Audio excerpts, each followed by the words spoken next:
This is CGTN, China Global Television Network.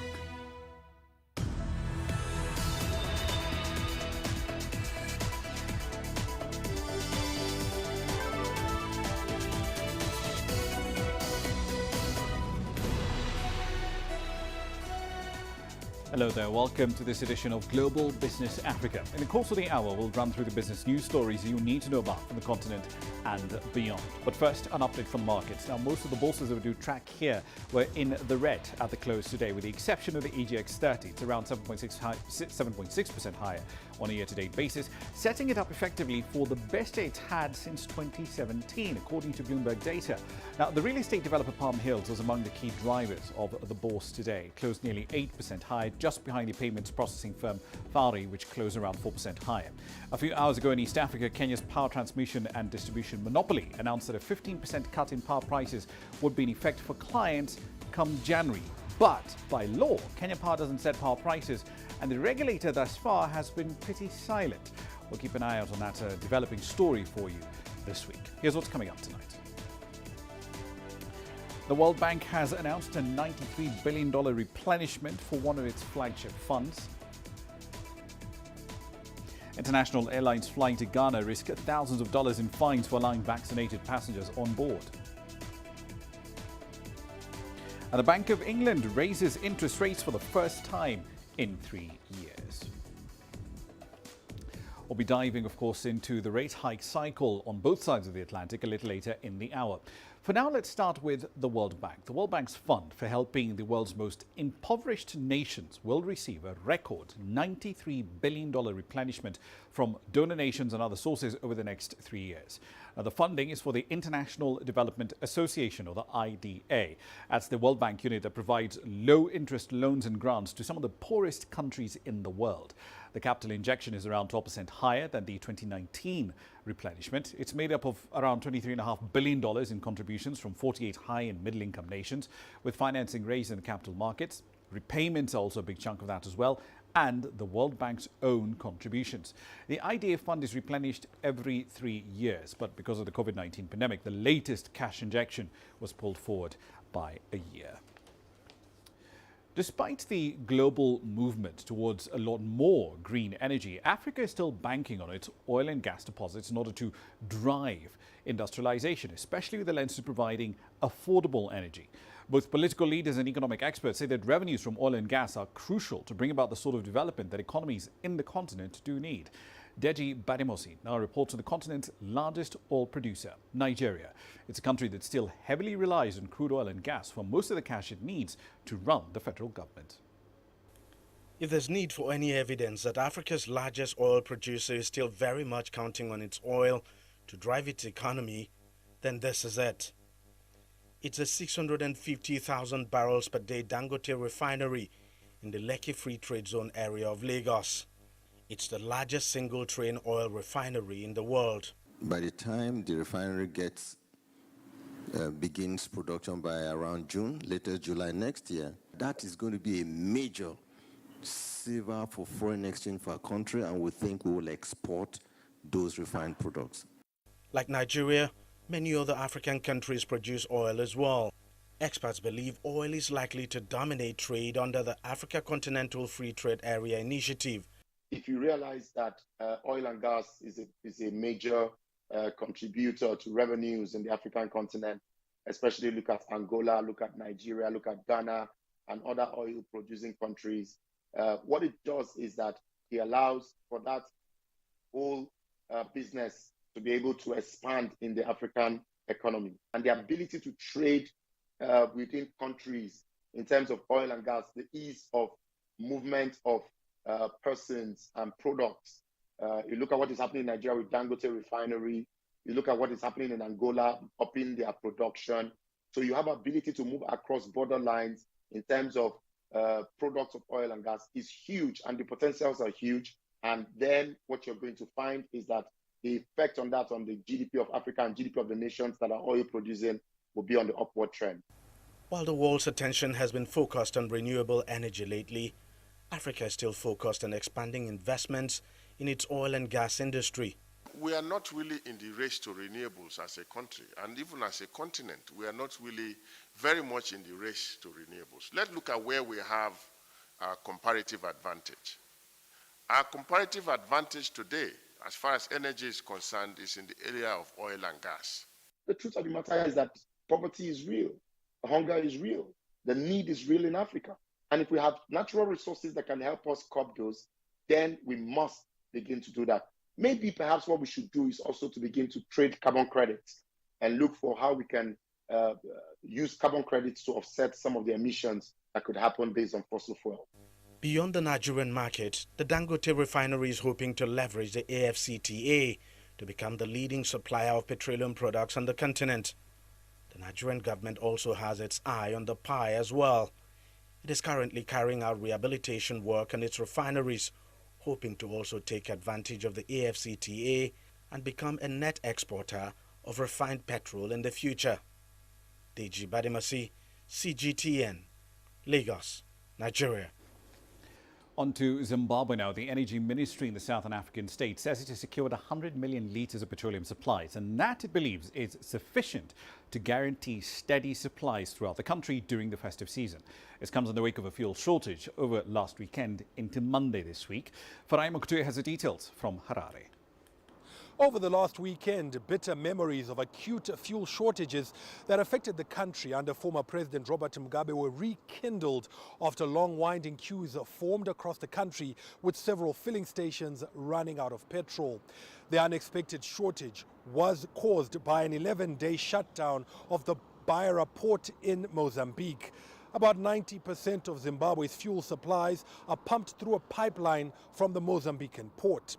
The situation has improved significantly during the week. Energy Minister Soda Jemu says 28 million litres of petrol has been brought into the country, with an additional 72 million litres expected by Christmas Day. Zimbabwe uses about 35 million litres of petrol per month. Demand usually goes up during the festive season. Fuel prices were raised by 11% by the country's energy regulator on December 8th. Ramah Nyang, CGTN, Harare, Zimbabwe. Liquefied natural gas could be a boost for South Africa's green energy ambitions, especially amid plans to trim carbon emissions by 2030. DNG Energy received South Africa's first ever consignment of liquefied natural gas last month in the port of Rotterdam in the Netherlands. The company plans to commission its first floating LNG storage unit in the first quarter of 2022. With that report, here's Angelo Coppola. Filling up in South Africa is becoming increasingly expensive with little benefit to the environment. The introduction of cleaner liquefied natural gas could transform the sector and make it more affordable for consumers. And the biggest benefit up front is going to the biggest consumer of our petroleum products, and that is the guys that move goods and services to our homes. And if you start servicing those, it means that the consumer can start feeling the impact in terms of having much more stable prices in terms of the goods and services that they receive at their homes. Most vehicles run on high carbon emitting petrol and diesel from a wide network of filling stations. DNG Energy has made a $313 million investment to build specialized infrastructure needed to store and distribute liquid gas. So we've got a floating storage unit in Algoa Bay that we're busy commissioning right now, and that is carrying 125,000 cubic meters of LNG. We've got storage that we're busy developing in Mozambique, in Maputo. We've got another port that we're busy developing, so just to get LNG into the country. The Unitrans fleet of 350 trucks consumes around 2 million litres of fuel a month. It will be one of the first commercial customers to test out the technology. We are going to test it on the local runs at first, and as the productivity increases and as we understand better about the vehicle, and if we are happy with the performance, obviously Engine and DNG will assist us with a bigger footprint with regards to filling sites. South Africa has started the move towards a greener economy. LNG will add to the basket of alternatives needed to mitigate climate change. The consumption is the same as diesel, but your carbon footprint is less and your gas is cheaper. So obviously it falls right into what we are aiming to do within our strategy as Unitrans. We want to save the environment, obviously be cost effective to our customers, and I think the price of gas would be much more sustainable. It could be a matter of months before South Africa starts seeing natural gas in the forecourts. DNG has plans to build a gas pipeline to service sub-Saharan Africa, where most vehicles are driven by harmful, carbon-emitting fossil fuels. I'm Angelo Coppola for CGTN in Johannesburg, South Africa.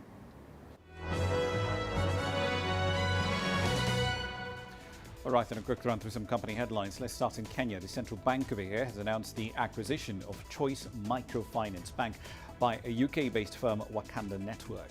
CBK approved the purchase of 85% of the Kenyan microfinance entity in late September. Choice MFB was granted an operating license by the central bank back in 2015, offering loans and saving products.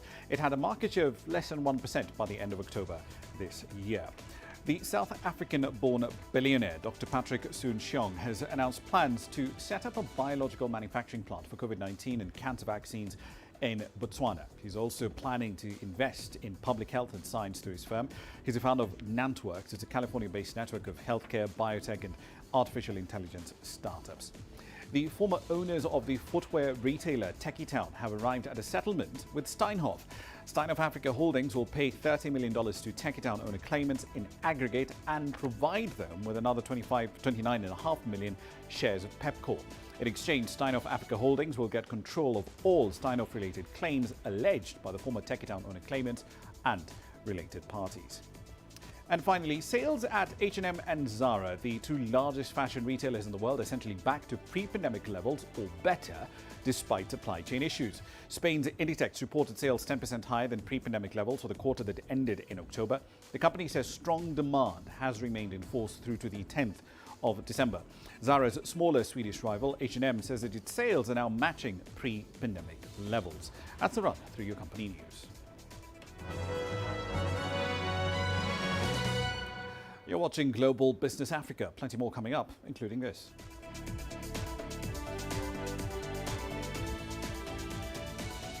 International airlines flying into Ghana risk fines for allowing unvaccinated passengers on board.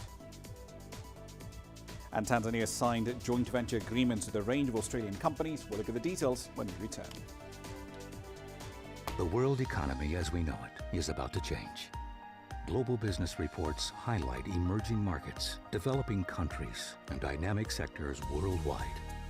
We feature top analysts and newsmakers to provide perspectives on every facet of business. From an on-the-ground perspective, we provide you with balanced and objective assessments. Fast, sharp, and insightful. Global Business, only on CGTN. So this is it. I'm just about to be shot. A little tense here. Bottles are being thrown as they do so. There are about 3 critical bridges here in Malawi. That's one of them. We're going to cross that bridge. As you can see behind me, police forces who are replying with gas. Gas just came in. Tear gas. So it's all begun now. Divisions leading the charge into West Mosul have brought us here. Just got to be careful here with some gunshots. This is where most of the fighting has been concentrated. This is the front line now after 9 days of fighting. We're about 2 to 3 kilometers from within the front clear line. View of this front line position.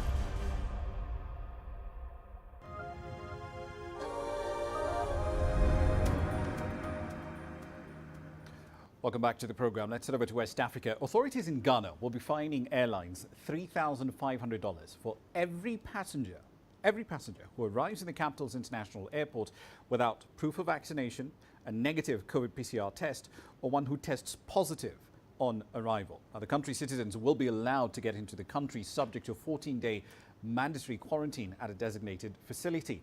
Foreigners, however, will not enjoy the same privileges. The measures are the latest being taken by Ghana, which has introduced some of the strictest pandemic restrictions in West Africa. Earlier this month, authorities launched an enormous vaccination drive ahead of the enforcement of a vaccine mandate for specific targeted groups. That includes government employees, health workers and students. That mandate takes effect from the 22nd of January. Now, the government plans to recruit more health workers in order to be able to double the daily inoculation rate. Let's get more details on this policy change from Accra. Redwan Karim joins us now live from that very city. Redwan, so walk us through the logic here. Why did the government decide to impose this fine on airlines but not on passengers flying into the country?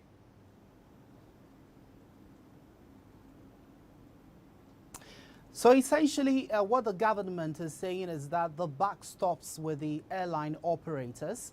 The onus lies on them to ensure that the passengers boarding their flights comply with all the requirements and all the protocols. And just to put this in a bit of context, so as it stands, international passengers arriving at the Kotoka International Airport in Accra remain the highest source of infections, and we know the concerns in the wake of the Omicron variant, and so the government is ensuring that these passengers, a majority of them, remain unvaccinated, and we are told that an overwhelming 75% of international passengers arriving in the country are not vaccinated, and they constitute the highest infections that the country is recording. We also know that the Immigration Service has been intercepting foreign nationals trying to use unapproved routes to get into the country. Hence, the need to limit, the importation of these infections through the airport. And so essentially that is the justification coming from the government on why the airline operators are being asked to do this. All right. So in response to this policy change, I know it's still essentially early days, but are we seeing a reduction in the volume of flights coming into the country? Are airlines saying, OK, fine, in response to this, maybe we should not be flying as often as we do into Kotoka International?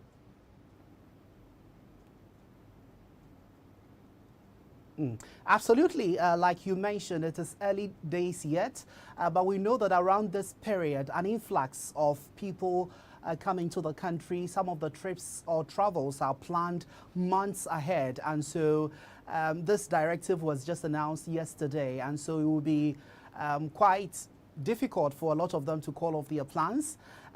Analysts believe that it is not too difficult to, comply with some of the requirements that are being put forward by the Ghanaian government. And so analysts again indicates that we'll have an idea of what impact this will have on travels to Ghana after the Christmas. But for now, a lot more people are expected into the country because they've planned their travels way ahead, and calling it off will be a cost to them. Indeed. It will be very interesting to see the flight data a little later on in 2022. One last question for you, though. Roughly 5% of Ghana's population, that's about 1.6 million people, are fully vaccinated at this point in time. Walk us through the government's plan to accelerate that process.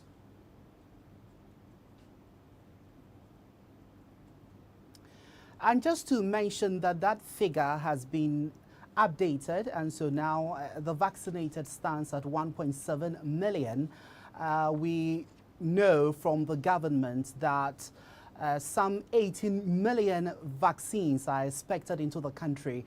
Already some 17.7% have been secured by the Ghanaian government. The government remains hopeful that it will be able to meet its target of vaccinating 20 million people by the end of the year. And remember, we have just about 15 days to the end of the year. It will be interesting how the government is able to do that. Indeed, that's going to be one hell of a vaccine blitz, won't it? Ridwan Karim there, live for us in Accra, Ghana. Thank you very much. Now, from West Africa to East Africa, let's head over to the World Bank's latest flagship report on Kenya. It says that the East African economy is still resilient, despite all the damage inflicted on it by the COVID-19 pandemic. According to the lender's most recent assessment of the East African economy, Kenya's GDP is forecast to grow by 5% this year and dip slightly to 4.9% in 2022.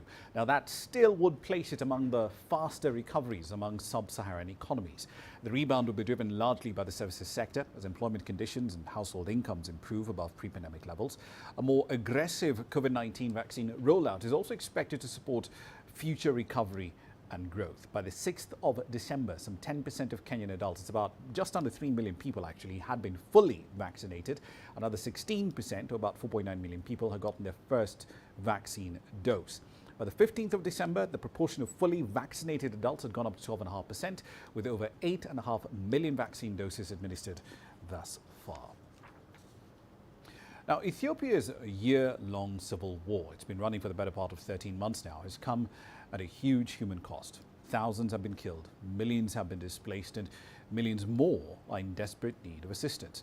But that's not the only damage being done to Africa's second most populous nation. The war's had a huge impact on the economy, and that damage could take years to repair. When Prime Minister Abiy Ahmed took office in 2018, Ethiopia was one of the world's fastest growing economies. His pledges to open up one of Africa's last untapped markets thrilled investors. But a year of war between the government and rebellious forces from the northern Tigray region has damaged government plans to modernize the economy and also resulted in a warring humanitarian crisis. The situation is most acute in the Tigray region, where 5.2 million are at risk, along with over 500,000 in Afar and 3.3 million in Amhara. Far from the fighting, inflation, which has stopped 33%, is hitting the urban poor, especially in the capital. The merchants keep increasing the price, citing the conflict as a reason. It is hurting us, destroying us. They claim there is a shortage of grain and no imports. So by referring to the conflict as a reason, they keep increasing the prices. Prices just keep increasing. We used to purchase corn for 7 birr per kilogram. Today it is 28 birr, just 2 birr shy of 30. Rice used to be 13 birr a kilogram. Now here it is sold at 40 birr, even 42 at some places. According to the International Monetary Fund's World Economic Outlook published in October, Ethiopia's economy was on track to grow by just 2% this year after constantly topping 10% before the COVID-19 pandemic. The Ethiopian government, however, does not agree, projecting its own growth of 8.7% for the fiscal year ending in June 2022. Officials have accused Western media of exaggerating the war's impact. Ethiopia is a very strong country. We're talking about a conflict in one part of the country, but the rest of the country is thriving as we speak. This notion that the whole country is collapsing, that there is serious problem of security, is a hysteria that is created by the Western propaganda. Ethiopia is one of the 3 African nations that applied for debt structuring under the G20 Common Framework designed to provide relief to poorer nations. But progress reworking the external debt has been slow. Foreign investors had hoped that Abiy's economic reforms will ease foreign exchange shortages. Instead, they have worsened since the war erupted. Government data shows that Ethiopia has reserves of $2.4 billion, enough to cover 2 months of imports, below the 3 months usually considered adequate. Najma Abdirizak, CGTN. Now, the World Bank recently announced the issuance of a $150 million grant for an electricity recovery project designed to help light up Somalia. The project is expected to increase access to cleaner, low-cost electricity for about 1.1 million households. That's approximately 7 million people, half of whom are women. Mohammed Kahir reports from Mogadishu. Nasra Mahmoud recently relocated from Finland and Europe and opened a beauty store in Somali capital. But the high cost of electricity is already hurting her investment. Recently opened up a store in the capital of Somalia, Mogadishu. One thing that struck me the most was the cost of the electricity. And my job requires a lot of electricity device usages, which consume a lot of electricity. The cost sometimes could go up to $300 US. And if I can remind people, this is a third world country where people actually pay for their services way less than they pay in like developed countries. So that's really one thing that hurts a lot of businesses. According to a recent study, only an estimated 16% of Somalis have access to electricity. Dr. Ahmed Qadar Abdi is an economics professor at the University of Somalia. He says putting in place regulatory policies will help more people get access to electricity in the country. Currently, we don't have the regulatory framework for the electricity industry in Somalia, which is very important for the energy transmission and energy supply to the society. And I believe that when the government regulates the industry, I think that will help many people to get access to the electricity. At the same time, this will reduce the cost of electricity. While most power companies rely on diesel generators for electricity generation, interest and investment is growing in hybrid systems that draw on solar and wind energy resources. Somalia has one of the most expensive electricity costs in the continent, with a unit approximately selling at $0.5. New business owners like Nasra are paying heavy price. Hamid Kahi, CGTN, Mogadishu, Somalia. Tanzania's government has signed agreements with 4 mining companies to form joint ventures. Now, the move will see Africa's 4th largest gold exporter strengthen its control over its mining sector. Companies born out of these JVs will invest over $700 million in the country. CGTN's Isaac Lukando has the details from Dar es Salaam. 4 mining companies have put ink to paper, partnering with the Tanzanian government to mine graphite, gold, diamonds and mineral sands in the country. With the potential to yield billions of dollars in profits, the government hopes this will grow the mining sector to 10% by 2025 from the current 6.7%. The country's president says giving Tanzanians a greater share in the country's mineral wealth is the end goal. The question of adding value to our minerals is non-negotiable. There was a company that was to be part of this signing ceremony, but they rejected the clause requiring them to add value to minerals in the country before export, hence the delay. In recent years, the Tanzanian government has sought to use joint venture companies to have greater control of the mining sector. It says achieving this has not been easy. These agreements have been arrived at after various stages of negotiations, but I have to say it has not been easy. There were disagreements and at times we had to postpone talks to regroup. But where there is a will, there is a way. In 2017, reforms to the mining sector saw the Tanzanian government begin to own 16% of all mining companies in the country and pocket half of the profits from their operations. A deal struck with Barrick Gold in January of 2020 ended a long-running tax dispute, marking a turning point in relations with mining companies that had soured as a result of the reforms. The government of Tanzania is hitting full throttle in its quest to exploit the country's mineral resources. This year alone, some 476 prospecting licenses have been given to various local and international mining companies in a bid to see the mining sector grow. Since March this year, the government says it has issued 20,000 mining licenses, but it is brushing off concerns that foreign investors might benefit at the expense of local miners.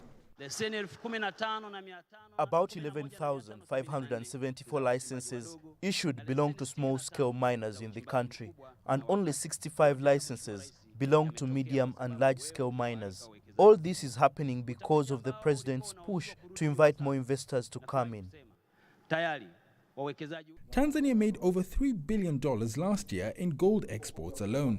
The government feels that with the signing of yet another set of mining agreements, it will edge closer to creating a wealthier future for its people. Isaac Lukando, CGTN, Dar es Salaam. You're watching Global Business Africa. Time for a short break. Here's what's coming up.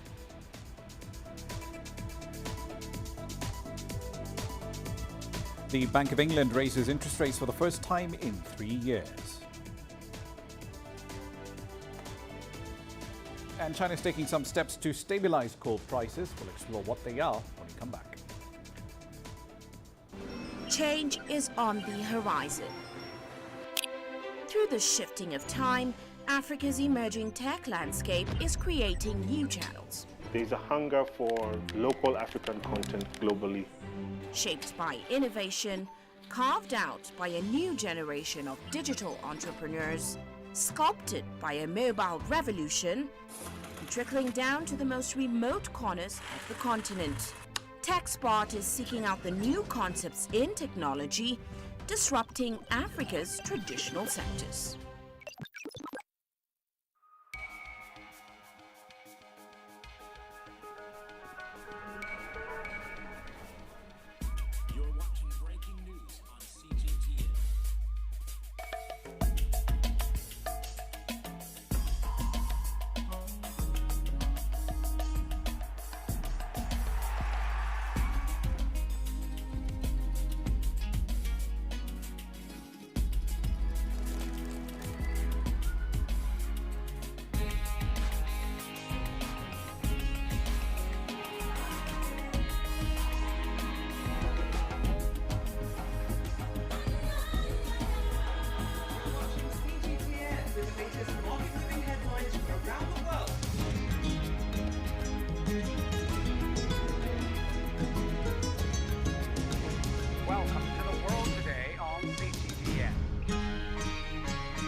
business in Africa is at a crossroads.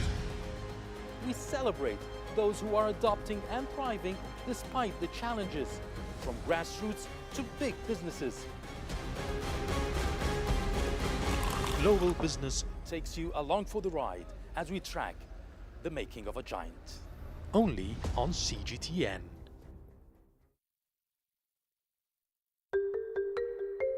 How will your world change today?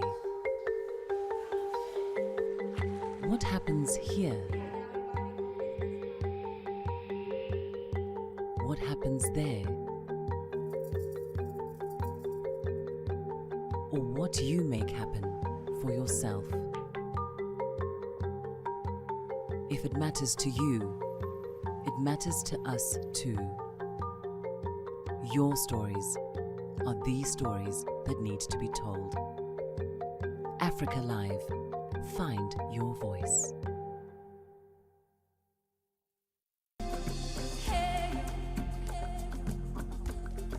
Accra is my kind of city. That's because when I'm here, I feel like I'm back home in Lagos or Abidjan, which are two of the major cities I grew up in. Business in Africa is high risk. After about a decade covering business news on the continent, I've learned it's all about the high risk, but also the high returns and the high energy. You simply have to adjust in order to keep pace. When I started out as a journalist, my dream was to open people's minds to the different perspectives. From the CEO in the boardroom to the trader out in the street, we all have different stories. From Accra to Addis Ababa, from Cairo to Cape Town, and I wouldn't have it any other way. Here at CGTN, we realize that Africa is on the move, and it's moving fast, but we're moving right along with it. I'm Ucheo Koronkwo, and I'm a business anchor and reporter at CGTN.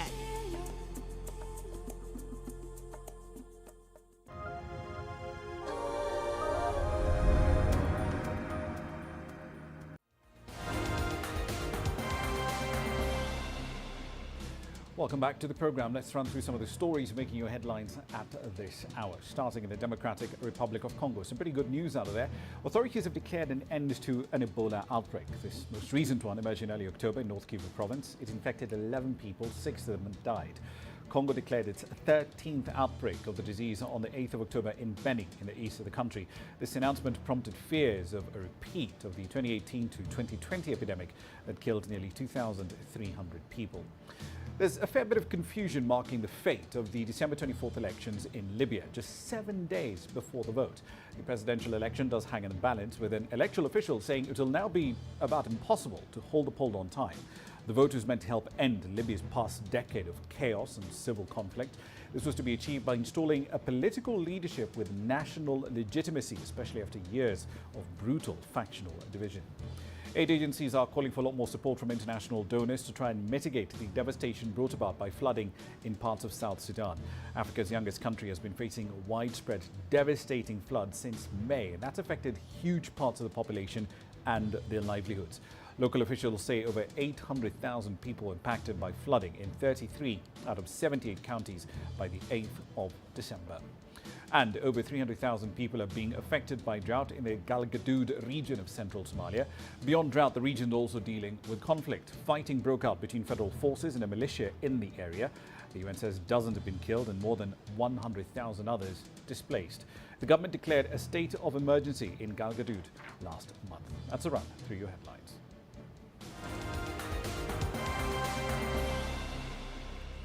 All right, then let's get into the business of rate cuts, not here in Africa, but further afield. The Bank of England has raised its policy rate from 0.1% to 0.25%. It's the first increase that we're seeing from the BOE in more than 3 years.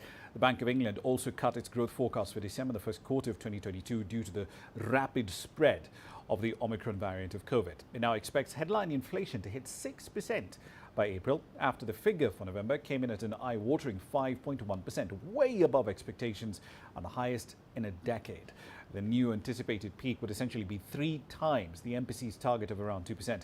The sterling pound jolted higher after the announcement, quickly gaining 1.1% against American dollar to get to around 1.337 between the sterling and, of course, the greenback. The FTSE 100 index was also up slightly on the day. And across the pond, the US Central Bank also wrapped up 2 days of meetings to determine its next policy moves. The Federal Reserve Chair, Jerome Powell, says it will be aggressively wrapping up its bond buying program by March. He also signaled multiple rate hikes to be coming in a year, all in an effort to combat rising inflation. Caroline Malone has the details. Well, as we've heard from the Federal Reserve Chairman Jerome Powell, they are planning to speed up the end to that government bond buying program, and it could happen as soon as March. I mean, earlier they had anticipated it would be a June finish. And that matters, of course, because it sets the stage for a potential increase in interest rates, which could affect everyone.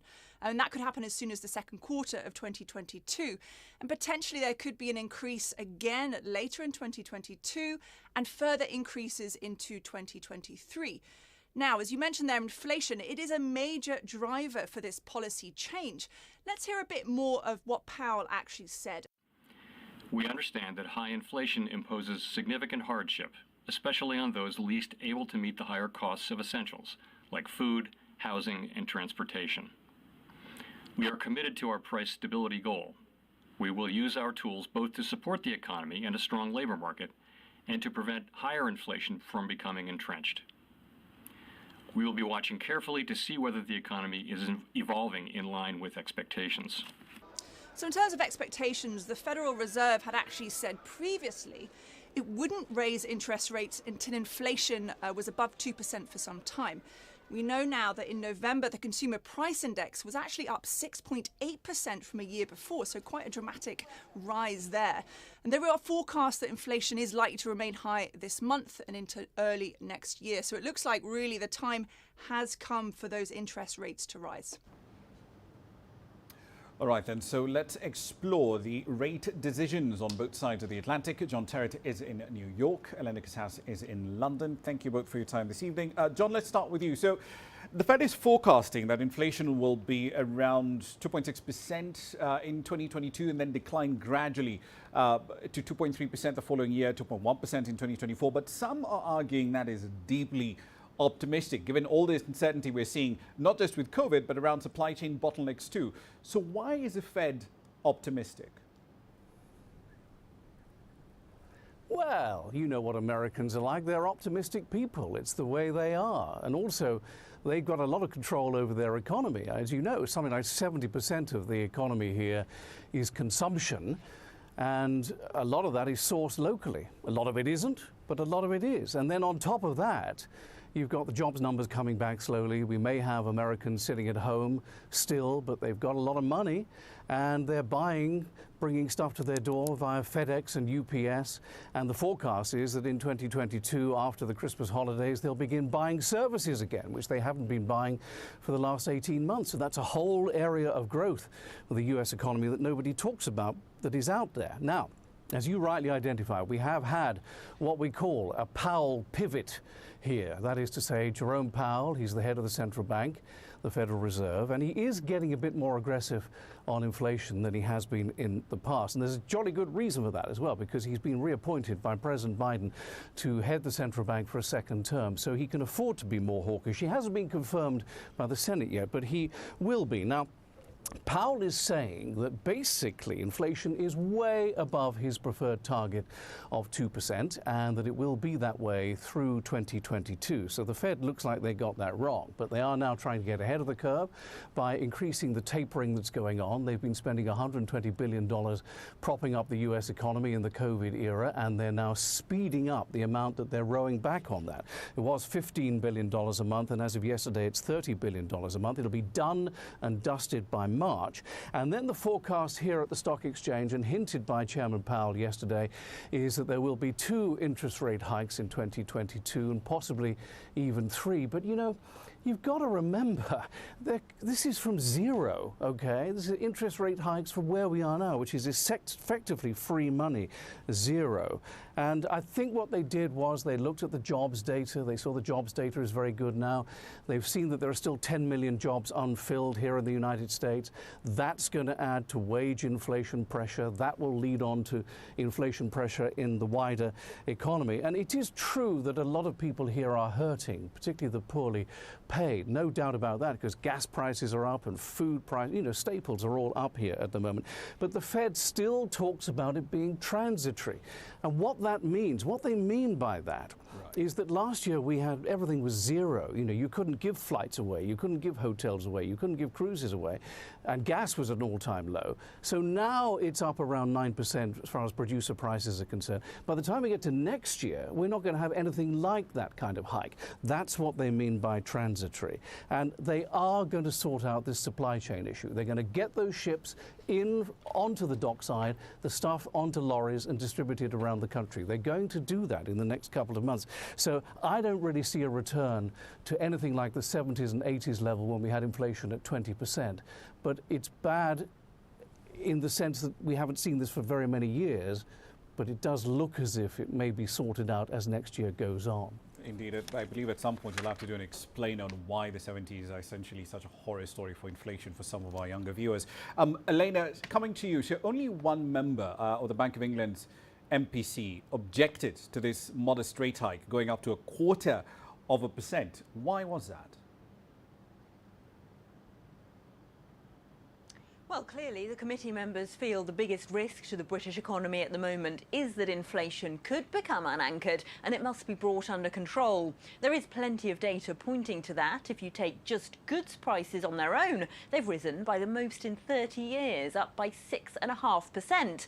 The rise coming today, though, has surprised the market, given that we were expecting it in November. It didn't happen then, and now it has. On the same day, Britain reported more coronavirus cases than at any point since the start of the pandemic. And there is plenty of evidence in the data already that this Omicron surge is hitting travel, hospitality, pubs, restaurants, and triggering a collapse in consumer confidence. And of course, there's also the fact that much of the current inflation is being driven by energy prices and supply chain bottlenecks. And those are things the Bank of England can't do all that much about. So the bank's explanation is that successive waves of COVID, like the Omicron we're seeing at the moment, have less impact on the economy as we're adapting to life within the pandemic. But they also say that Omicron could further disrupt supply chains and push up inflation even further. So even though we're at a time where the British economy feels a lot weaker than it did a month ago, the bank says that's part of the rationale to go ahead.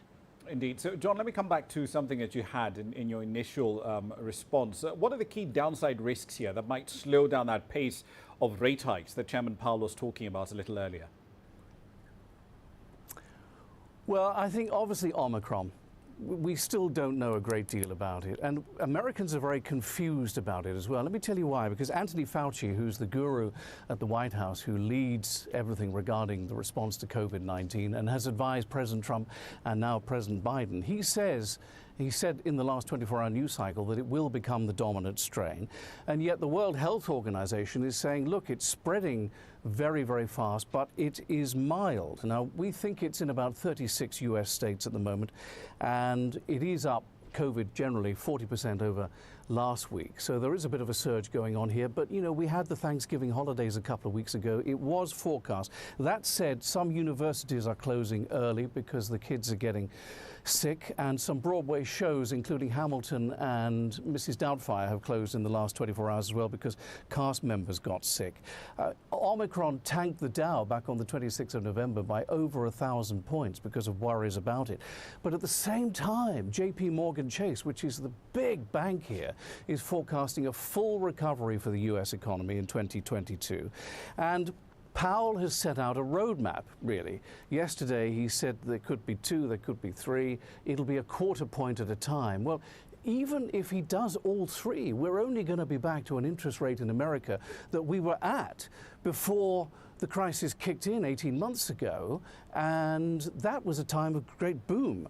And I tell you, people here at the stock exchange would rather have interest rate hikes than they would inflation, because inflation is a very nasty thing. It's a pernicious little thing. It's very, very difficult to get rid of it once it actually gets a hold, as we did in DC in the 70s and 80s. So investors have a clear path forward now for the next 18 months in order to invest. And that is why, when you've got strong earnings, which we have, high vaccination rates, which we have in America, and strong jobs data, it does look as if the markets here are on course for what they call a Santa Claus rally. At the moment, the Dow is up and the Nasdaq and the S&P are down.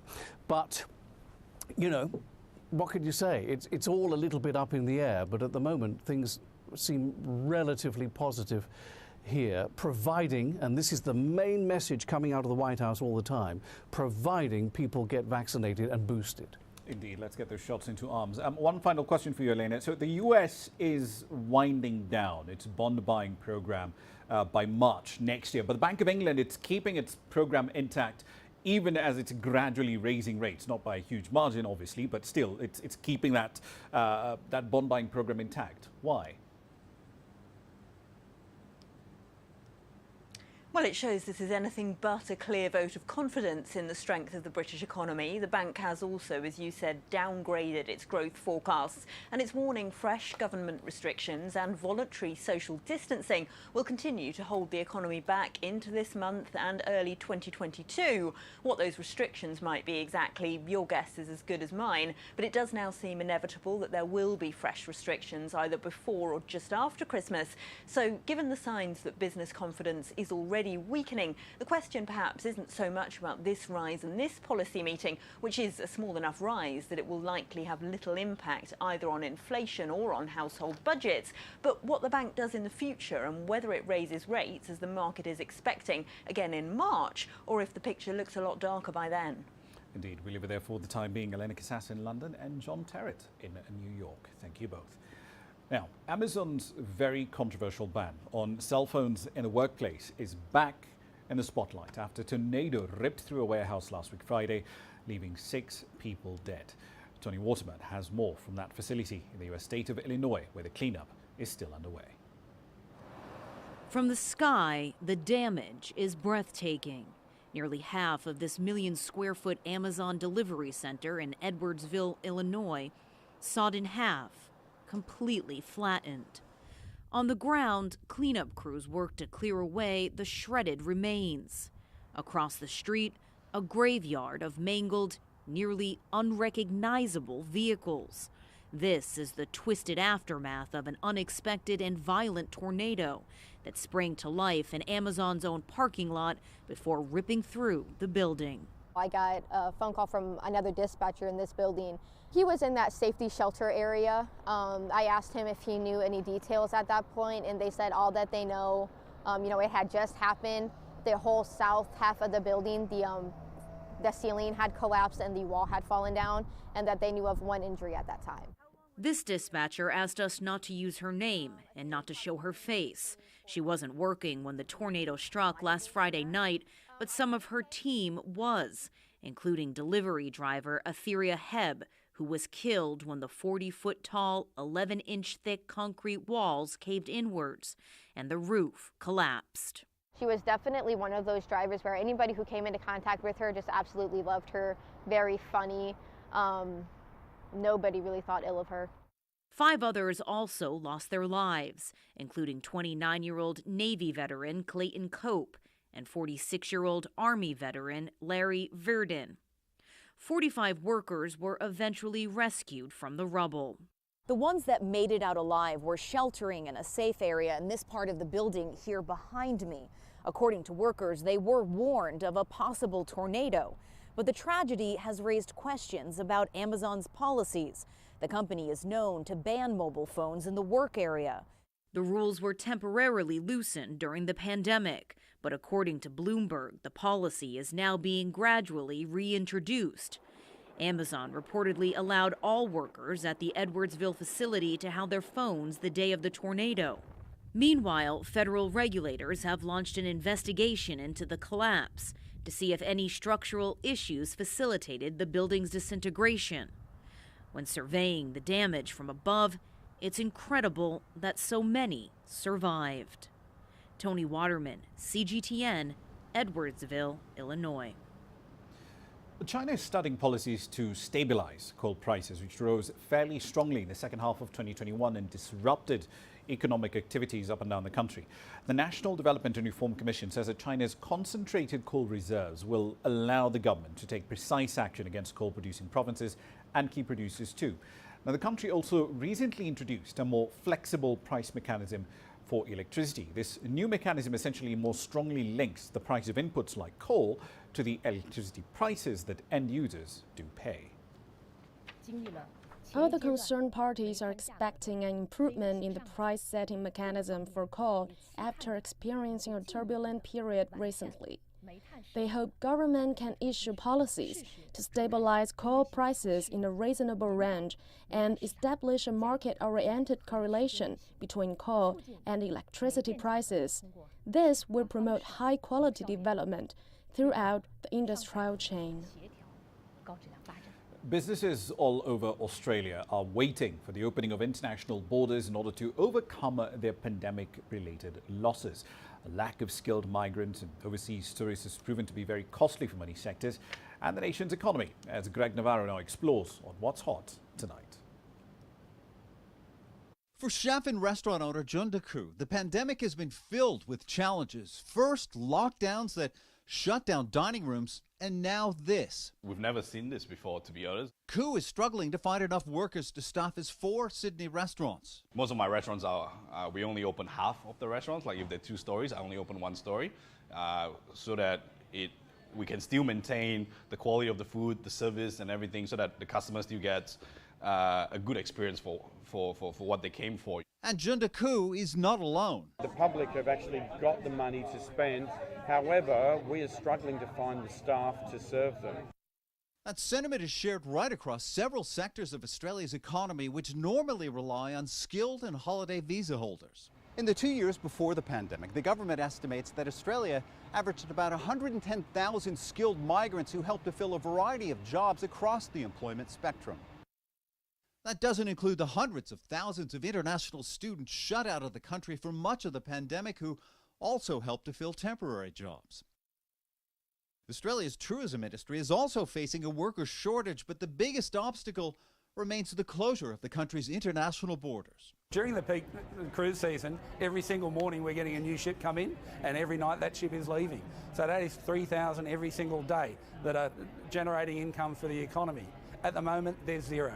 I guess what makes this particular crisis different from any other in tourism history is really the dominant role of governments all around the world in setting the agenda, closing borders, establishing quarantine, deciding who can and who can't go in. Australia is slowly opening those borders, most recently to vaccinated visitors from South Korea and Japan.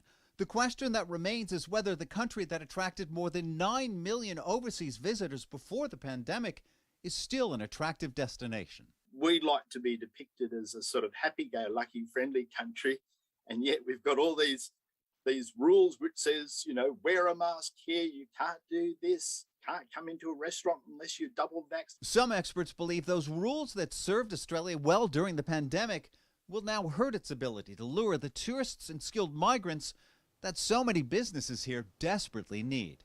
Greg Navarro, CGTN, Sydney.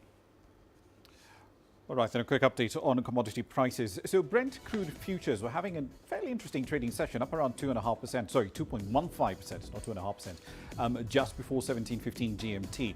Similar trends seeing across the pond. WTI futures were up by around 2.3%. Now, the demand picture, though, has been pretty mixed for a while now. The surge in COVID cases suggesting demand will fall on the downside end of the argument, but that's being balanced out by EIA data out earlier in the week, pointing to both strong petroleum demand and a fall in inventories. Here's what's coming up next.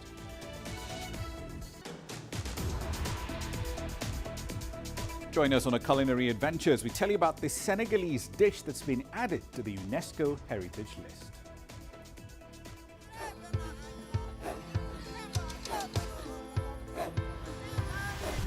Africa is a continent of diversity.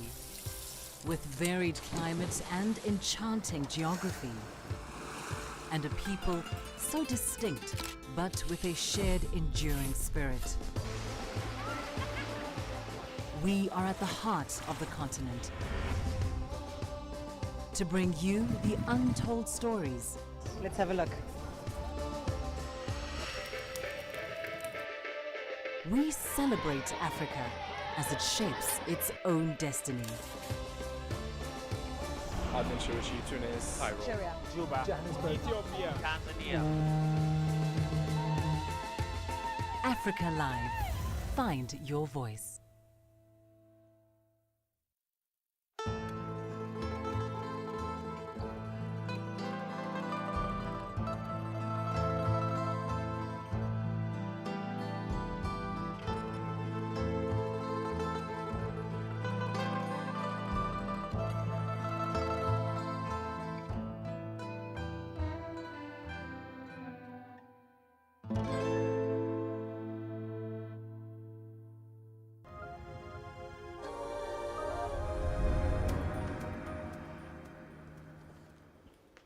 Welcome back to the program. The United Nations Culture Agency, that's UNESCO, has added Senegal's national dish to its cultural heritage list. That comes in the wake of an application made by the country in October. Here's CGTN's Joy Kirukijuma with that story on Grassroots. The making of the Senegalese national dish. Tebo Dion, a rice and fish platter. The dish is sometimes prepared with vegetables such as cassava or tomato and served at lunch. I prepare Tebo Dion with joy and enthusiasm. I'm a St. Louisian, and we all know that Tiep comes from St. Louis. That is why I always prepare it with pride. I prepare it every day. The northern Senegalese city of St. Louis is believed to be where the dish originated. The old center of the city is itself a UNESCO World Heritage Site. It borders the Atlantic Ocean and hosts a thriving fishing community. I really thank God. In Senegal, rice with fish has really become part of the eating habits. If this dish is recognized worldwide, it makes me very proud. The dish is traditionally eaten with hands and is widely consumed in the West African country. The decision by UNESCO to recognize it has been received with gratitude. If UNESCO decided to make it, it is a source of pride. It is also a way of paying tribute to our mothers who ensured that this rice was well prepared. It is a way of paying tribute to them. It fills me with great pride for the Senegalese because rice with fish is native to Senegal. We are known worldwide for this dish. This is a victory for Senegal. I am very happy about it. UNESCO has hailed the traditional passing down from generation to generation of the recipe and techniques of Tebo Dion. Joy Kirukijuma, CGTN. Let's wrap up the currency section with a bit more good news. This time focused on South Africa. Fitch has changed its outlook on the country today to stable from negative. So in the firm's assessment, GDP growth in South Africa is essentially on track to get back to where it was pre-pandemic levels next year, despite the 1.5% contraction we saw in the third quarter of the year. The firm also expects the fiscal deficit for the year ending in March to stand at around 7.7%. Compare that to the 10% figure that we saw in the prior fiscal year. That's it for this edition of Global Business Africa. As always, we'd like to hear your thoughts on the content you've seen on the program in the last hour. Many ways to get your thoughts back to us, all of them on your screens right now. I'm Ramah Nyang in the Kenyan capital, Nairobi. Thank you for your company in the last hour. The World Today is up next from Washington, D.C.